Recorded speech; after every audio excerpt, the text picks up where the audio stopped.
oh my God, you're here. I was so worried that nobody was going to turn up. So I am very, very grateful that you have made it. So thank you for joining me on the very first episode of A Little Bit Extra.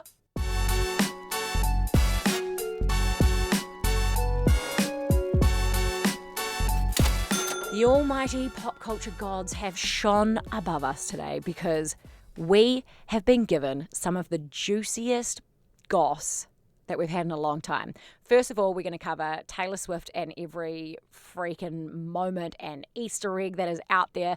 I'm going to count down my 3 favorite Easter eggs that are making me crack up, but also hope they're true. Also, if you don't know, the New Zealand TikToker, sex worker, blue-eye Kayla Jade, she has got a podcast now, and she was doing an interview talking about how her biggest regret is hanging out with Drake. And we're going to get into that later on because she really did not hold back, and I loved that for her. I've also got an amazing Smutty book that I need to recommend to you. Just came out 2 weeks ago, so it's fresh smut, ready to be delivered to your horn bank. And if you watch that Netflix documentary, Dancing with the Devil, it came out last year, and it was about those TikTok dancers that you would always see. They were the biggest one on the platform, and they are in this group called 7M, but it's very much a cult. But over the weekend, 2 of them have kind of disappeared. So we're going to get into that. And my friend Sarah is, honestly, she's more obsessed with pop culture than I am, and I love that about her. She's got a conspiracy theory about what has happened, and you're going to hear that from her later in the podcast. Anytime you want to get in touch with us, all of our social stuff are in the show notes. So send me a message. I'd love to hear from you. Send me voice memos so that we can chuck them in the podcast. And don't forget to like, follow, and subscribe. We're a new podcast, and I'm very thirsty to make it look like at least 5 people like it. So please, join the party. Join the whānau. Let's do it. Shall we do it? Okay, I'm just looking out at the producers. They're all like, yeah, hurry up. We want to go to lunch soon. So here we go. Let's get into it. A Little Bit Extra is your place to escape. There's so much bad stuff going on in the world, and I want to make this a really positive space. We're going to be talking about pop culture and books and music and all of that sort of stuff, along with some of my weird stuff. And we're going to just go through this together. It's your place to just escape and not think about anything else and indulge in your guilty pleasures. And every week I want to dedicate the episode to somebody that I feel like has excelled in pop culture in the previous week. And there's only one man that can get this award this week, and it has to be Travis Kelce. Because the way that he hyped his girlfriend Taylor Swift during that New Heights podcast interview that him and his brother did was unbelievable. Also, it started to semi-annoy me though, because then he just started being like, there's so many bangers. I've heard it. Yeah, Travis, we get it. You're a really supportive boyfriend and you've heard the new Taylor Swift album and we're all really jealous of you. But to just see him absolutely platforming and cheering on his girlfriend in such a public way, oh, chef's kiss. Made him like even hotter to me. So Travis Kelce, well done. You are the king of pop culture for this week. I also want to take a moment and I wrote this down so I didn't go on too long. I also want to dedicate this episode to one of my best friends, Taryn, who passed away in February. This is my first proper work thing that I've done since we lost her. And it's my first time doing something where I don't get a hype up podcast length voice memo from her in the morning. And I think that's also why my anxiety has been so high, because it's another milestone that I'm doing without her. And I think it's a really good reminder to make sure you're always there to pump up your friends, because it really, really does mean a lot. And I feel like I'm sitting down doing this podcast with such a big part of me missing. And it's because I didn't get that, yeah, you can do this, girl, in the morning. And it makes such a difference to people. So take that from somebody who is missing that so deeply, to just always remind your friends, even when life gets really busy, just take that moment to remind them how awesome they are and how much you love them, because you never know when the last time will be that you get to say that to them. And it's, yeah, I just wanted to make that point. So Taryn, this is for you, and I appreciate you, and I hope that you have podcast subscriptions in heaven, and I hope you listen, and I hope that you give me 5 stars. She also would teach me the saying, the juice is worth the squeeze, and I've been trying to remember that when I get scared about doing this podcast. And so I am embracing that today. The juice is worth the squeeze, and it is worth giving this a try, and I really, really hope that you like it. So I really appreciate you tuning in to listen, so thank you so much. So unless you've been living under a rock, or you're one of those smart people that have those Google blockers so that you don't see anything about Taylor Swift, you would have missed that she announced her brand new album, The Life of a Showgirl, on the New Heights podcast. What's in it? This is my brand new album. This podcast, I don't even like American football, but I love Jason and Travis Kelce, and it's very, very entertaining. Except I found Jason Kelce's phone number on the internet one time, and I tried to ring him all the time, and then on the podcast he said how some random number from New Zealand kept on ringing him. Actually, should we ring him now? Should we ring him and see if he answers? We might be able to get a co-sign for our podcast. Hang on. Okay, it's ringing. It's ringing. It's ringing.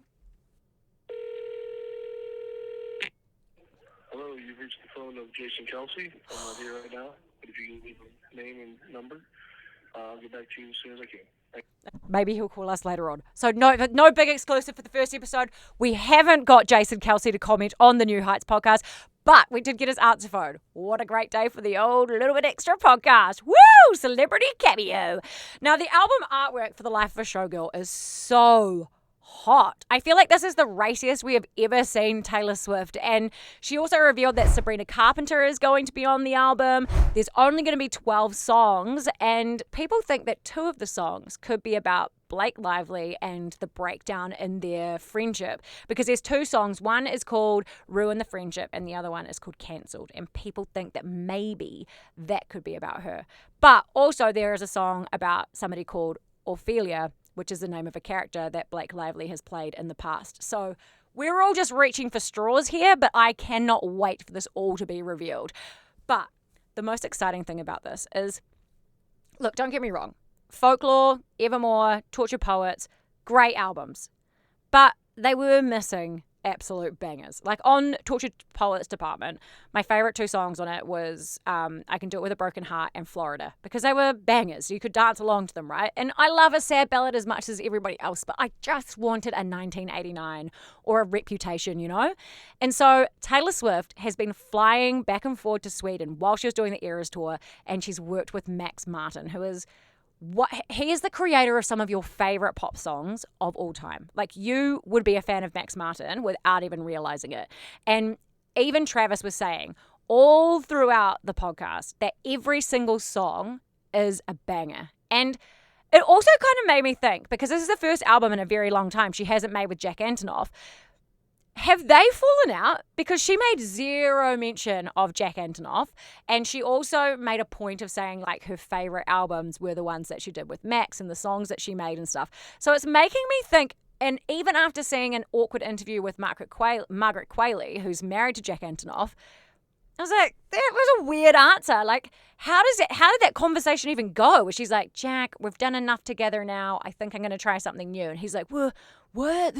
You're the person that I make the most of my money with. Like, it's just, I don't know. But there's something weird about it, which makes me think that Jack and Taylor have had some form of falling out. Also, I noticed that Taylor Swift, who hasn't really associated publicly with Lena Dunham, his ex-fiance, for a very long time, but Lena is talking about and using Taylor music in her new Netflix show Too Much.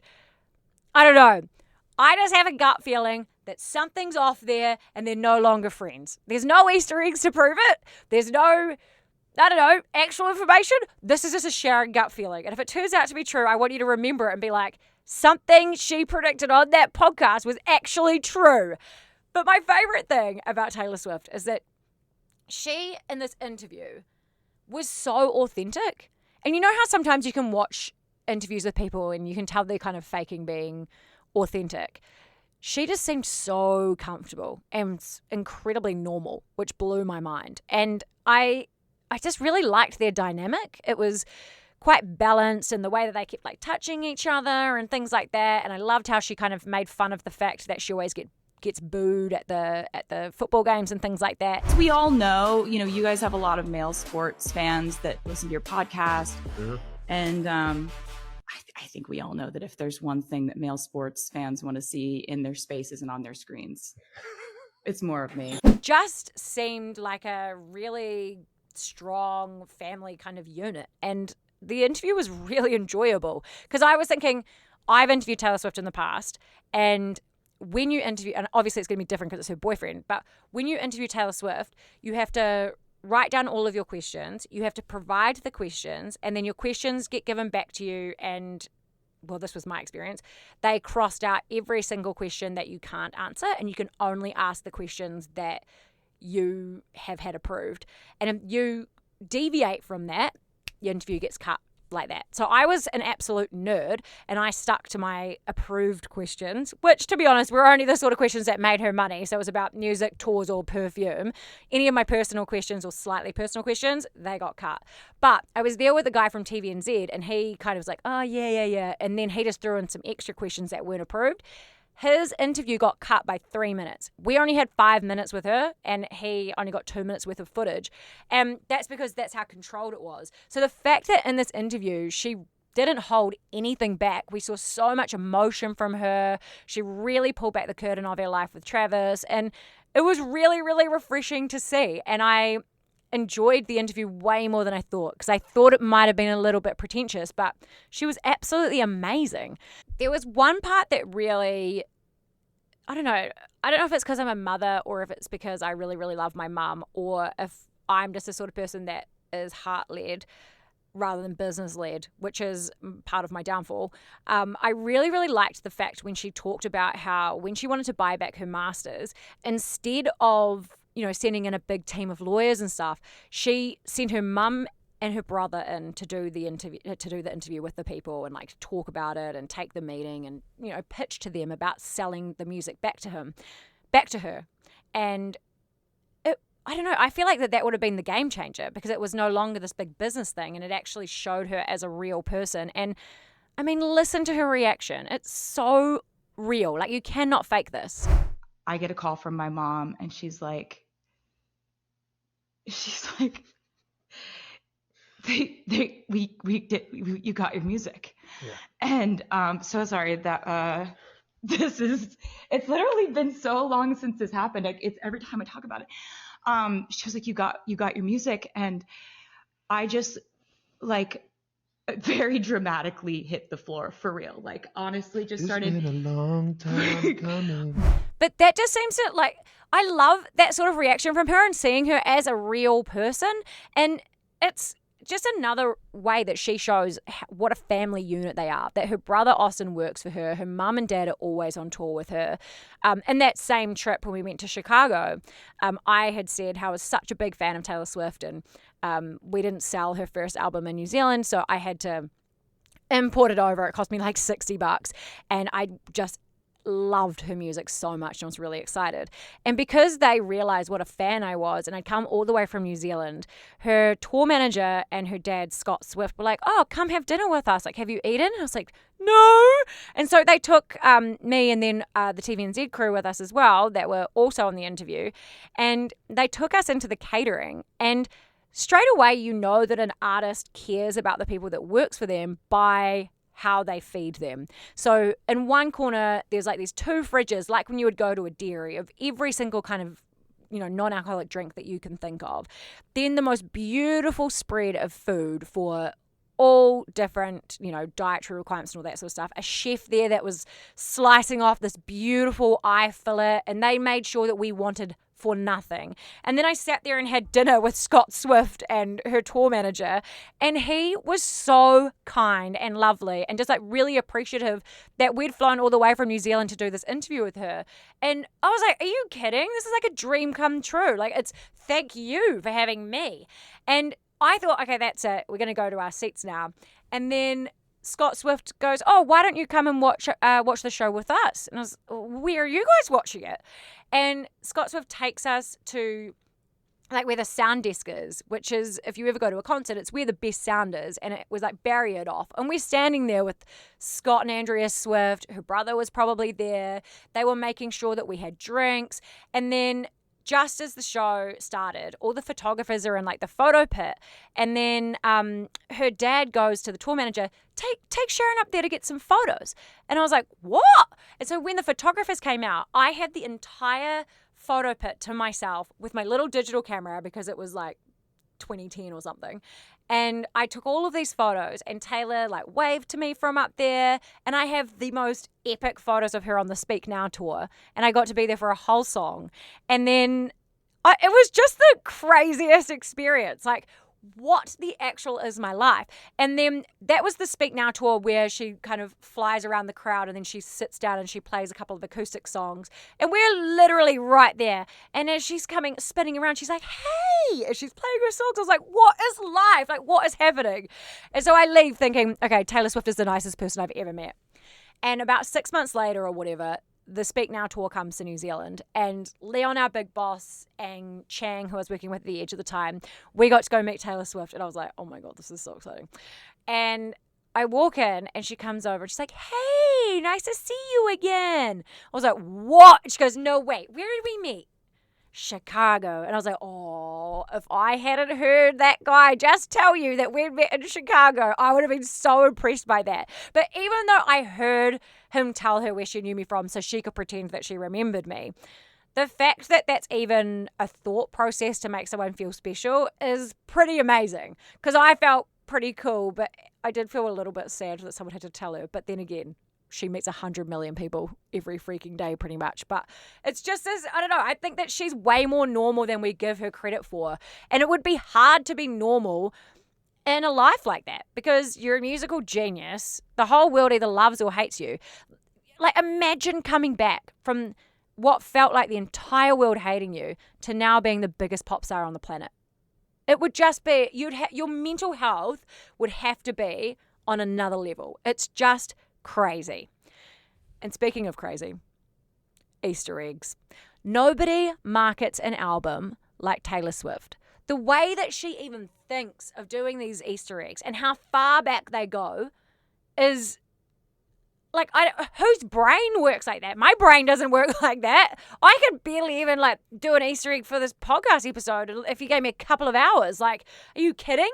But I wanted to count down my 3 favorite Easter eggs because they are everywhere. My algorithm is inundated with different Easter eggs, and these are my 3 favorite ones. So, number 3. I'm just hoping they put a cool graphic or something up there. Number 3. The necklace. So in the New Heights interview, she's wearing a Jaguar Cartier necklace. It's like a little like Jaguar, and it's holding onto like a silver diamond. It's gorgeous. Now, the thing about this necklace that people think is an Easter egg is that this necklace is the exact necklace that Kanye West wore on a red carpet that time that his wife Bianca Censori dropped her clothes and was nude, right? Stay with me. So, it's the same necklace. The album is called The Life of a Showgirl. Kanye West's album, the album where he has Famous on it, where he was really disrespectful to Taylor Swift, is called The Life of Pablo. Both albums are orange. What happens now when you put in The Life of? Ever since that this was announced, no more is the first search thing that comes up, The Life of Pablo, Kanye West. It is now The Life of a Showgirl, The Life of Taylor Swift. That is what comes up. And so people think that this was like a little Easter egg, a little FU to Kanye by releasing this album, and now the album that he dissed her on slowly disappears from the Google search. If you want to find it, you have to put the full thing in. You'll get no prompts. If you get a prompt for those first few words, it is for The Life of a Showgirl. And that is so incredibly clever. If that is true, like, that is a full chef's kiss hat tip from me. At number 2, the Showgirl has been appearing in orange all the way back to the Reputation album. So if you go back and watch the Look What You Made Me Do video, at the very end when all of the other ones are like talking and stuff and they're saying goodbye, blah, blah, blah, all the different eras, the one Taylor that doesn't speak or do anything and just stands there is the Showgirl, and it's Taylor in an orange outfit, and she's saying nothing because she hasn't been released yet. And that's all the way back to Reputation. If that is true, the planning, like, my ADHD would not cope with that. I would literally be sitting here being like, oh God, I can't sit onto this like pop music changing album. I got to put it out now. Like I can't even make a reel for my Instagram that I think is funny and wait until 5 o'clock where it's a good time to post. I just post it straight away because I can't wait. I'm like, I want people to see it. And then it dies a horrible death because I didn't wait. So maybe her patience are better than mine. But number one, my favorite Taylor Swift Easter egg. This one is complicated, so I'm going to have to look at my computer so that I can actually read it to you. So, Taylor Swift's 47th show was at Levi's Stadium. That is where the next Super Bowl is going to be. The 49ers, whose home ground that is, have a mascot, which is Sourdough Sam. If you listen to the New Heights podcast, Taylor talks about sourdough multiple times, and multiple times says the number 47. This has led Swifties to believe that she will be the next artist to do the Super Bowl halftime show. Boo! That has to be true. Because if you, like, I know that we can make everything fit into an Easter egg, but that is unreal. But also, like, imagine the awkwardness if Travis Kelce doesn't make the Super Bowl and then he still has to go because Taylor Swift's playing. But if he is in the Super Bowl final and he's supposed to be like fully in the game, at halftime when she's on stage, is he still going to be doing that stuff or is he going to be watching her? Like, wouldn't that distract him from his game? I mean, sure, he's probably got the mental resistance to be able to block it out, but surely that would be so distracting. That's the only thing that I'm like, I don't know, I feel like she would separate Travis's thing, her thing, and maybe play Super Bowl when he retires in a couple of years. But that is the very strong rumor out there at the moment, guys. Let's wait and see if it happens, okay? I hope it does because, oh my God, what a back catalogue for a halftime show. Unreal. To finish up on Taylor Swift, because we could do the whole podcast about it, but how annoying would that be? But she was talking about all the people that doubted her when she wanted to start re-recording her albums. And she talked about the artists that actually stepped up and were like, hell yeah, I will help you out. And one of those was the amazing, phenomenally talented Maren Morris. Have a listen. And I did my re-records. I started doing those in 2021. Mm-hmm. And a lot of, like, most of the industry trades were like, this is a bad idea. This is her sort of derailing her career in a way. Nobody's interested in you doing the same album twice. Fans are not going to be engaged with this. This is not going to go well for her. Somebody knew though. And it was like, I still was able to like reach out to friends of mine, like Phoebe Bridgers, Keith Urban, Maren Morris. Maren Morris is a goddamn queen, and I will not have anyone say otherwise. You probably know her without knowing her. I mean, she just got the Taylor Swift cosign, which is major. But she's also the vocalist on that song, The Middle, with Zed. You know the one where she's like, why don't you just meet me in the middle? Baby, that song, so good. That's how I discovered her. I was sitting at work when I was working at The Edge. I heard that song. I was like, who is this singer? And I looked her up and I was like, wow, she is an incredible artist in her own right. She's been nominated for so many different Grammys and she's had sold out tours all around the world. And she also performed on the Eras tour doing their song You All Over Me, which was one of the Vault tracks.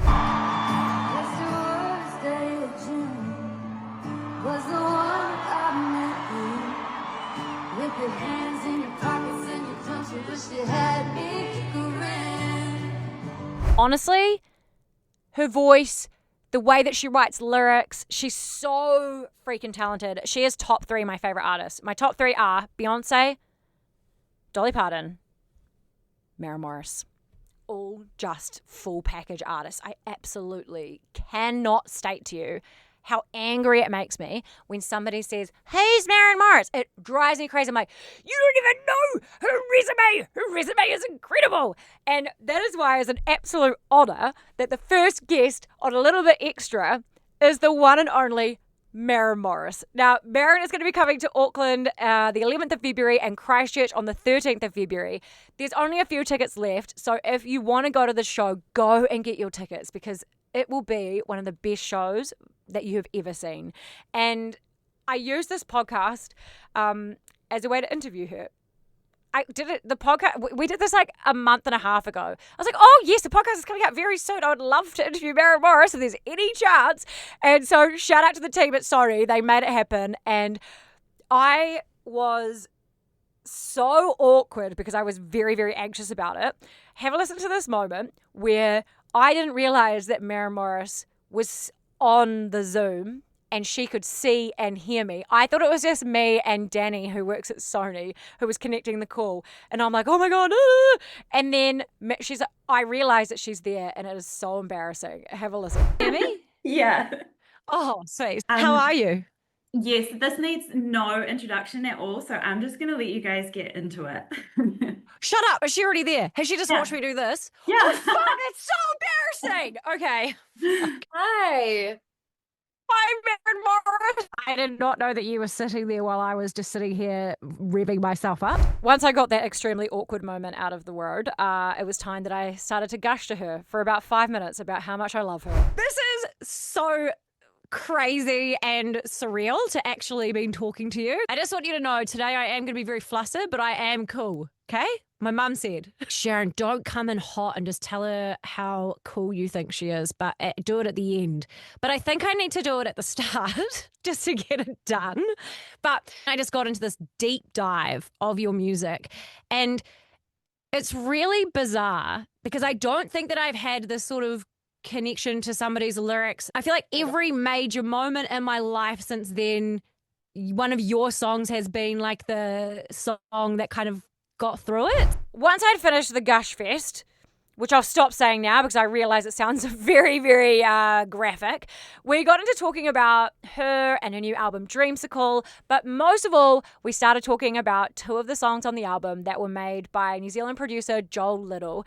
These songs are fire, by the way. One is called Too Good, another one is called Cut, and you have to hear them. They are pop bangers. But I really loved the way that she talked about Joel, and it just really shows his character of what he is like to be in a studio with. Joel, like, just blew me away. So down to earth, so like ready for anything. Because Cut and Too Good are very dissimilar songs in terms of like, just vibe. Like Cut is very like kind of pulsy pop, and then Too Good is this weird hybrid of like Irish drinking song, Delta Dawn, Piano Man, but like country. So good.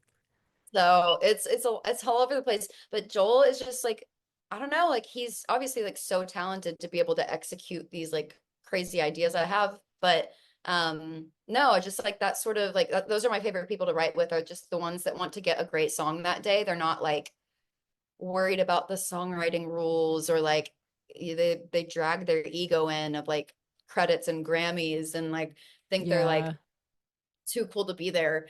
I mean, yeah, like he's just such a sweet guy, and he's got the like songwriting and production chops to back everything up. It's always so easy with him.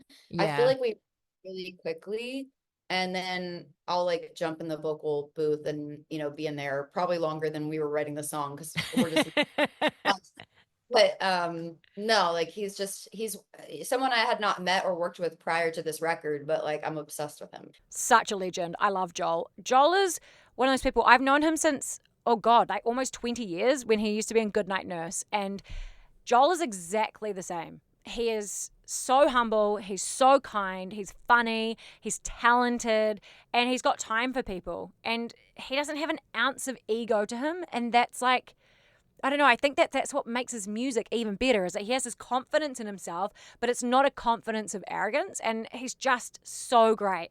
And when I told him I was going to be interviewing Maren Morris, he said that he realized that that Maren was going to be in New Zealand on his birthday, and he wants to have a birthday party and invite her and me purely so his birthday present could be seeing me trying not to lose my shit for an entire night. And I was like, that is the best and worst idea ever, because you know that I'll get nervous and I'll drink too much tequila, and then I'll be like, Maren Morris, Maren Morris want to be my best friend. Maren Morris, let's hang out. Maren! And then I'll never be able to listen to Maren Morris again because I would have blown out, had real bad anxiety, and never, ever been able to face it again because it would remind me of that every single time. But, I mean, if it happens, you will hear about it on this podcast. I will let you know the details. But the other thing is, she is coming to New Zealand. She is bringing her shows here. The only other time she's come here was to open for somebody else. So to get her headlining her own tour, the Dreamsicle World Tour, it's going to be so epic. And this is what she had to say about it. We need to finally do like a proper headline run in New Zealand. So no, I'm excited. I'm so pumped to finally be back there. I've never been to Christchurch, so I'm glad we're doing like more than just Auckland this time. But like I remember on the Nile Horn tour back in 2018, like that was one of my favorite days off, was like just going to the vineyards. Is it Waikiki? Waiheke Island. Oh my God. Yeah. So beautiful. Yeah, it was magic. And I was like, I need to look at some like property here or something. Oh, guys, actually listen to that back. I think I pulled it off. I think she still wanted to meet me after that. I think. Hang on, let's listen. Does it sound like she still wants to meet me? I can't wait to meet you in person, but this is a nice warm up for us. Okay, just let me know. This is very thirsty, but I need you for my Sharanoia. Can you just comment and tell me if you think she didn't find me creepy, or let me know if you think she did find me creepy? Okay, I just need to know that for my personal anxiety. Thank you. It's very helpful of you. One other thing that Maren and I spoke about was smutty books. She loves a smutty book. She's really into ACOTAR. She's really into Fourth Wing, Iron Flame, all that sort of stuff. And I tried to get her into ice hockey smut, and I'm a little bit worried now because she hadn't read it. And if you haven't read Ice Hockey Smut, I'm so worried she's going to read it now and be like, what the hell was that woman talking about? She's into some crook stuff. Like, okay, I'm going to introduce you to the series right now by Emily Wraith. It's called Pucking Around, and I've just read the latest one, which is called Pucking Strong. There's 4 books in the series, and if you're like a psychopath, you can read the novellas that go in between, but they're only on your Kindle. But these books are out the gate, by far the smuttiest thing that I have ever read. And honestly, even listening to the audiobooks of these, I don't know how any of you listen to the audiobook, because I know that people do, and it must be the most awkward listen of all time. I had to have moments while I was reading, especially Pucking Around, where I had to stop and look at my vagina and be like, babe, I'll never do that to you. You will never have that much stuff fit inside you. It was unreal. And it got to the point that I went and I showed it to my husband. I was like, have you even heard of this? And he's like, that's not a real thing. That's fiction. That's not real. And I was like, it's a thing. It's a real thing. And he was absolutely like blown away that was a thing that existed. And thank God he wasn't interested in doing it, because tell you what, this ride would be officially closed if he was. But I think that I should give you a glimpse of what the ice hockey world is like, okay? I'm going to give you an excerpt. This is Pucking Around by Emily Wraith. I'm going to read you an excerpt now. You have been warned. This is filthy, and if you can't handle the filth, skip forward 20 seconds. To set the scene, this is a polygamous relationship. 1 girl, 3 guys. But one of the guys doesn't like joining in with the other guys. They're trying to talk him into it. I lean in. Oh, God. Okay. I lean in closer, lowering my voice. Imagine your cock buried. This is so awkward to read. This is so awkward to read when there's like 3 dudes sitting in the next room. Okay, here we go. Okay. You've got this, Sharon. You can read it. Okay. I lean in closer, lowering my voice. Imagine your cock buried to the hilt inside my. But I can't handle that. Then Caleb slides in with his pierced dick, edging you both to the point of euphoria. And that's when my pussy will strangle you both and we'll all come together in a shaking, sweating pile of arms and legs and dripping. That is DVP.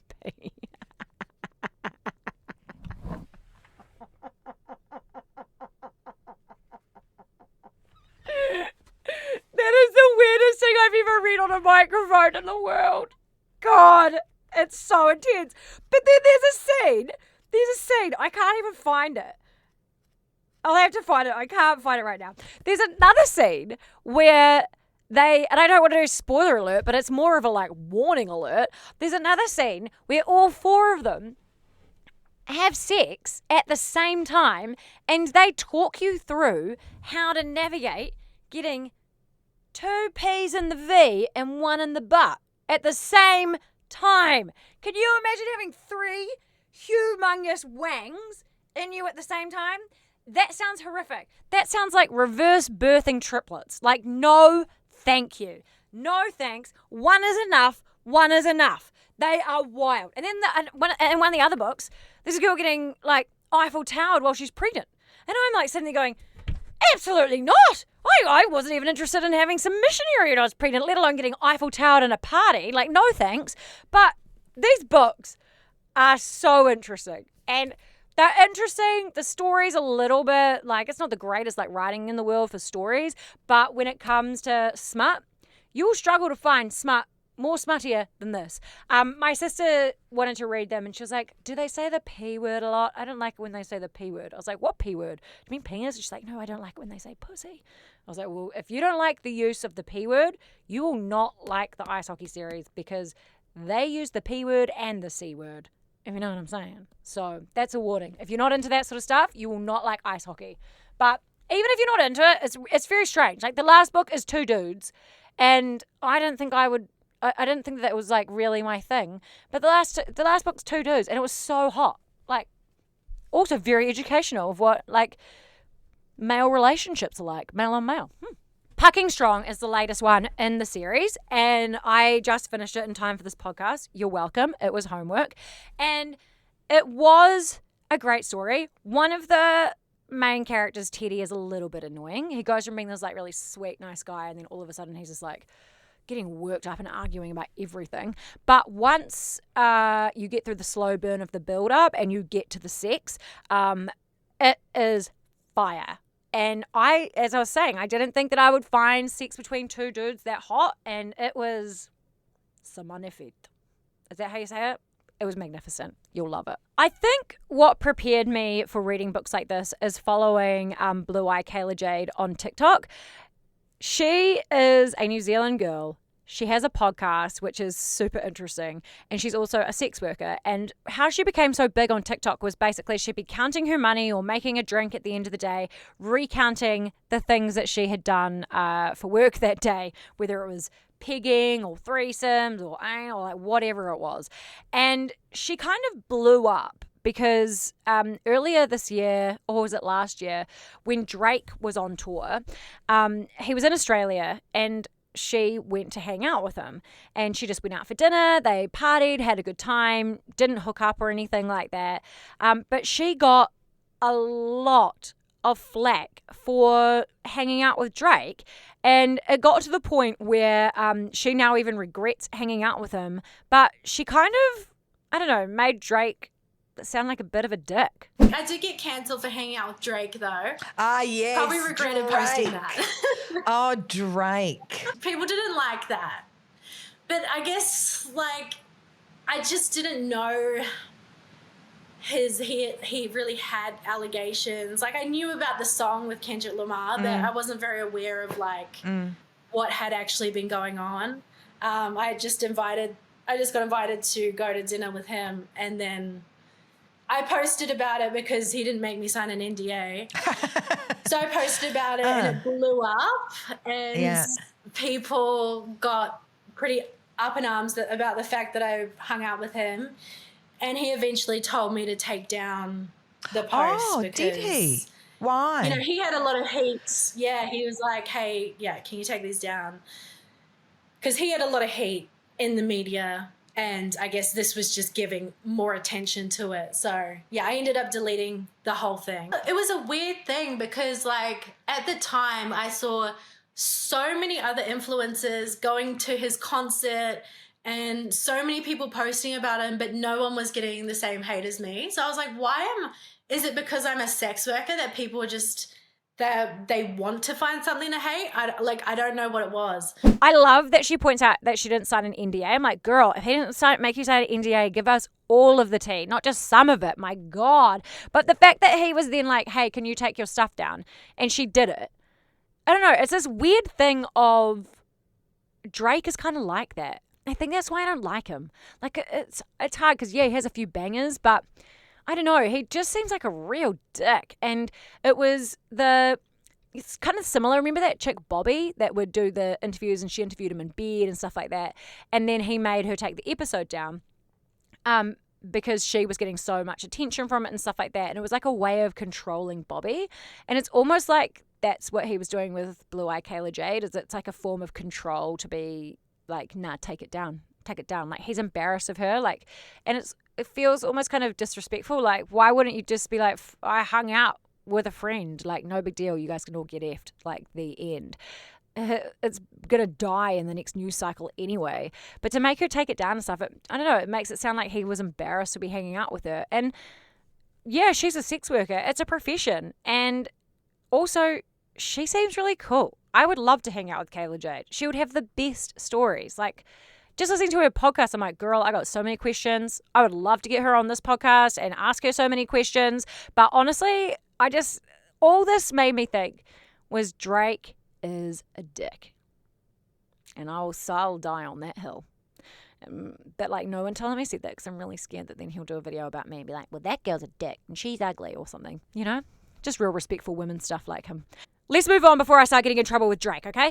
Dancing with the Devil was a documentary which came out on Netflix last year, and it was all about the biggest TikTok dancers. Like, you would probably have known Miranda and James Derrick, or if you didn't know them by name, you would know them by face, because they were the TikTok dancers that you would see everywhere, and they were so infectious.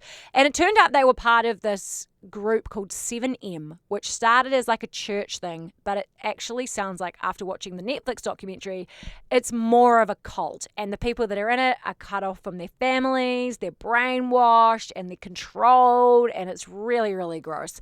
In the last week, the head of 7M has been kind of raided by he has been raided by the FBI. But the biggest shock is that James and Miranda Derrick, they're married, and the biggest stars that he has have all of a sudden completely disappeared from their social media platforms. They're gone. You can't find them. They have millions and millions of followers on TikTok and Instagram, and they're gone. They've just wiped all of their stuff. And this freaks me out, because it's either A, they have finally realized that they are in a dangerous cult, or 2, they've been complicit and there's more to come. But I had to ask my friend Sarah about this, who is she's my silent producer of the podcast, who I send stuff to. She listens to it. What she thought about this and what her conspiracy was, and she sent me back a voice memo. I'll play it to you. She said to me, how long do you want it to be? I said, under a minute. She said, I've got you. And then she said, damn it, I failed the assignment. It's 1:25, but let's have a listen. Oh my God, the Shekinah church of it all. This is crazy, right? I think it's pretty safe to assume that Miranda and her husband don't control their own social media. So, because I've got no life and I'm an unqualified Reddit detective, here are my theories on why they've disappeared online. I think that maybe the church could have deleted them as some kind of like control or punishment for the raid, because Miranda's totally at the center of the controversy, and maybe this is a way to keep her and her husband from leaving. Oh, that's good. The church can show them that the outside world is out to get them and double down on the brainwash of it all. Or maybe it's because they're the most high profile members and the church is not wanting them to have an online presence, so the media can't sort of access them or report on it as easily. Oh, that's a good point. I don't know, because I can still see other members' accounts are active, and some of them have Miranda and her husband, in their content. She's done a deep dive. Maybe the FBI took them down and it's evidence, but that seems a bit wild. Maybe even for me. Gonna go touch grass. Bye.